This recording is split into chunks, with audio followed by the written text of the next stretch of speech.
Welcome to The Explainer. Today we're going to break down a really powerful homily by Father Blair that gets you to rethink a core idea you probably think you know. What does it actually mean to be a saint? You'll see the answer is way more connected to our everyday lives than you might imagine. So, let's just dive right in with a question that seems pretty simple on the surface. When I say the word saint, what pops into your head?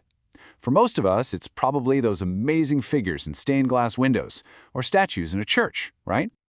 Well, here's the thing. According to the homily we're exploring today, that definition is just a tiny piece of a much bigger, much more dynamic picture. The real answer isn't just about the past, it's about the present. And yeah, it might just involve you. To really get it, we're going to walk through 6 key ideas from this homily. We'll start by totally redefining what a saint is, then we'll jump into this incredible concept of the church as a single mystical body. After that, we'll see what happens when that body gets sick with sin, look at the effects, figure out how it can get healthy again, and we'll wrap it all up with this awesome metaphor of the church as a championship team. Okay, first up, let's really tackle that central question. And to get the full picture, we've got to go back to the writings of St. Paul. So this is the first big shift in thinking. When St. Paul used the word saints, he wasn't just talking about legendary figures who were already in heaven. No way! He was talking about the living, breathing, faithful, people just like us. He's saying that through baptism, you become a member of this single spiritual entity, the mystical body of Christ. So get this, being a saint isn't just some future goal, it's a present-day reality and a calling right now. And that leads us right into the core concept of this entire homily. What in the world is this mystical body of Christ he's talking about? You see, the homily explains this body as a single organism that exists beyond space and time. It's made of 3 interconnected parts. You have the church triumphant, those are the saints in heaven. Then the church penitent, the souls being purified in purgatory. And then there's the church militant. And hey, that's us, the faithful here on earth. The key idea here is that all of us, past, present, and future, are part of one living thing. So, if the church is one body, what happens when one of its members, one of us, becomes spiritually sick through sin? The homily uses this really powerful and, honestly, pretty unsettling analogy. Think about it. When your physical body gets a cut or an infection, it does everything it can to isolate the problem, to protect the whole system. But in the mystical body, the homily argues, there is no isolation. The spiritual sickness of one person affects everyone. My sin doesn't just mess me up, it actually weakens the entire community. And wow, this quote from the homily really drives that point home. Using a word as stark as cancer makes a crucial point. In this way of thinking, sin is never a purely private thing.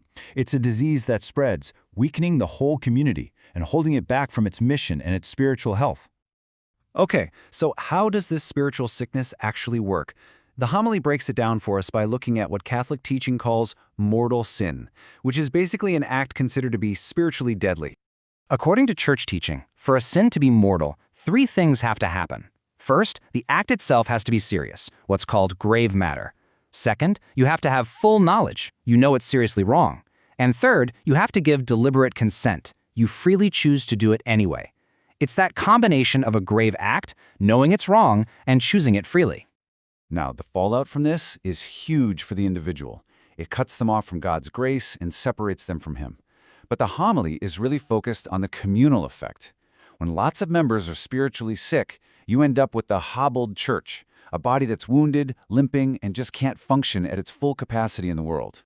So this brings up a really tough question. If the body is sick, and we're the ones making it sick, how in the world does it ever get better? The homily confronts this head-on by talking about the problem of hypocrisy. Father Blair brings up this major credibility problem that happens when the world looks at the church and just doesn't see any real difference.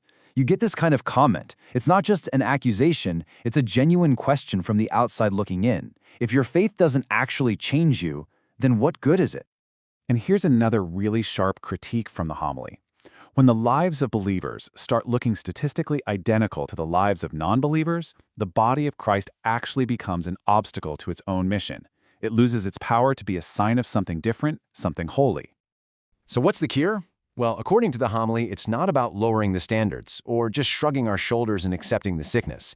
The path to healing is a conscious, focused effort to cooperate with God's grace, to actively choose to be holy, which literally just means to be set apart.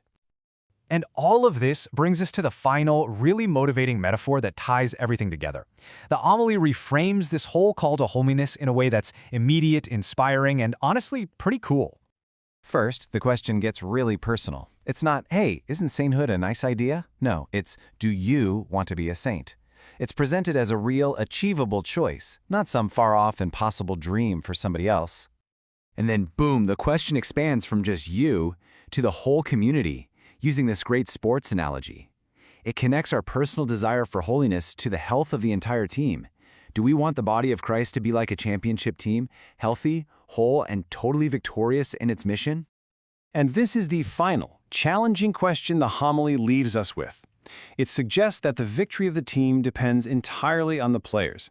The health of the body depends on the health of its members. So the question isn't just about our own personal salvation, it's about our willingness to be the saints, the healthy cells that bring healing and strength to the entire body of Christ.